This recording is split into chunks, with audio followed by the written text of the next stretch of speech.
ক্ষমতায় কেউ স্থায়ী হয় না, হোক না সে হাসিনা কিবারে না, সে আরটা চিরকাল থাকে না।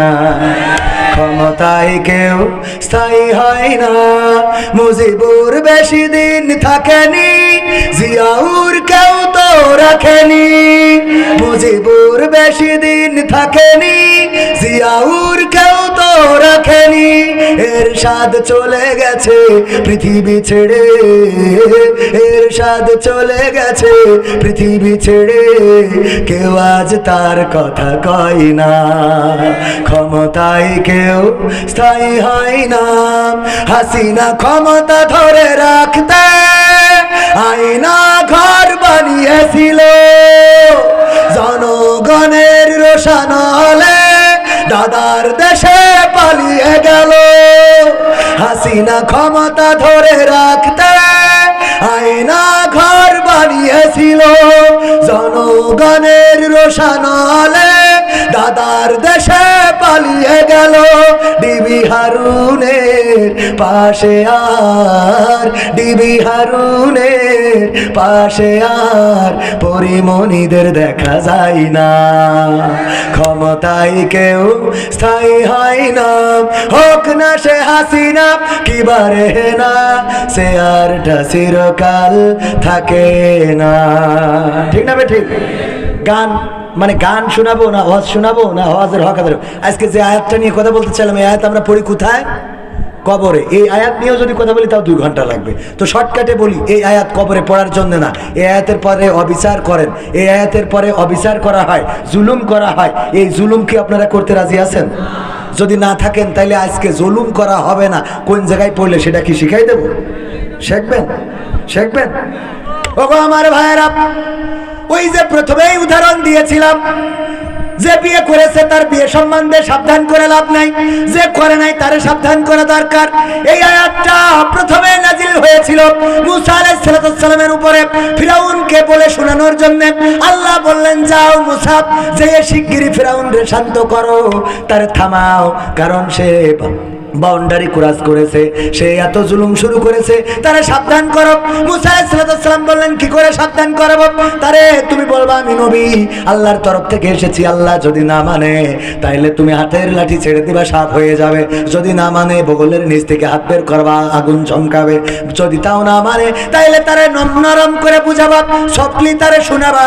মিনহা খলাকনাকুম, পড়েন, মিনহা খলাকনাকুম ওয়া ফিহা নুঈদুকুম ওয়া মিনহা নুখরিজুকুম তারাতান নুখরা। ওগো ফেরাউন, এই আয়াতটা নাযিল হয়েছে কার পরে? মুসার পরে। কার পরে? প্রথমে নাযিল হয়েছে কার পরে? মুসার পরে। মুসা ফিরাউন রে বলো, ওগো ফিরাউন, এই মাটি থেকে তোমাকে সৃষ্টি করা হয়েছে, আবার এই মাটিতে তোমাকে ঢুকানো হবে, আবার একদিন এই মাটি থেকে তোমাকে জীবন্ত করে উঠানো হবে।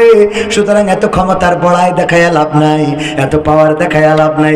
তুমি বলো আনা রব্বুকুমুল আলা, এই বলে লাভ নাই, কারণ রব বলে একজন আছেন যিনি তোমার মাটি থেকে সৃষ্টি করেছে, আবার মাটিতে ঢুকাবে, আবার মাটিতে উঠাবে। এই কথা বলার জন্য মুসাকে পাঠাইলো কোথায়? আর আমরা এই কথা বলার জন্য যাই কোথায়? তাহলে কি জুলুম করি না? করি না? এখন এই আয়াত তাহলে কোনে পড়তে হবে? ডক্টর ইউনূস উনার কাছে যেয়ে বলতে হবে, মিনহা খলাকনাকুম। আমি আমার বিএনপির ভাইদের বলেছি, যারা নির্বাচন চান অতি তাড়াতাড়ি নির্বাচনের দরকার, এইভাবে বললে হবে না। সুজা চলে যান ডক্টর ইউনূসের কাছে, আর যেয়ে বলেন, মিনহা খলাকনাকুম ওয়া ফিহা নুঈদুকুম ওয়া মিনহা নুখরিজুকুম তারাতান উখরা। ওগো ইউনূস, এত ক্ষমতার বড়াই দেখায় লাভ কি? মাটিতে বানাইছে, মাটিতে ঢুকাবে, আবার মাটিতে একদিন জীবন্ত করে উঠাবে। সুতরাং তোমার দায়িত্ব হলো নির্বাচন দেওয়া, আগে নির্বাচন দিয়ে তাড়াতাড়ি করে সিয়াস ছাড়ো। কথা বোঝা গেছে তো? কানে পড়তে হবে। 2 নম্বর, এমপি মন্ত্রী উপদেষ্টা যারা আছে তাদের কানের কাছে যেই পড়তে হবে, ওই যে তাওহীদি জনতা নিয়ে কটাক্ষ করেছে যে মাহফুজ, যাকে বলে মাস্টার মাইন্ড নাকি তার ছিল, চুল ঝাঁকড়া ঝাঁকড়া, মাস্টার মাইন্ড কার ছিল সেটা বড় কথা না, রক্ত দিয়েছে তাওহীদি জনতা। আপনি তাওহীদি জনতাকে কটাক্ষ করবেন তা হবে না, ওরে বলতে হবে মিনহা খলাকনাকুম ওয়া ফিহা নুঈদুকুম ওয়া মিনহা নুখরিজুকুম তারাতান উখরা।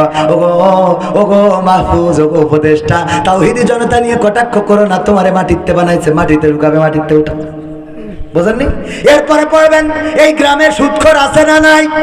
সুদখোর যে তার কাছে যেয়ে বলবেন, ওগো চাচা, মিনহা খলাকনাকুম ওয়া ফিহা নুঈদুকুম ওয়া মিনহা নুখরিজুকুম তারাতান উখরা। সুদ খাও, লাভটা কি? মাটিতে বানাইছে, মাটিতে ঢুকাবে, মাটিতে উঠাবে, আল্লাহর সামনে দাঁড় করাবে। সুতরাং এই সুদ খাওয়া ছেড়ে দাও। তার সুযোগ আছে না নাই? তার নসিহত করলে সে ফিরে থাকার সুযোগ আছে না নাই?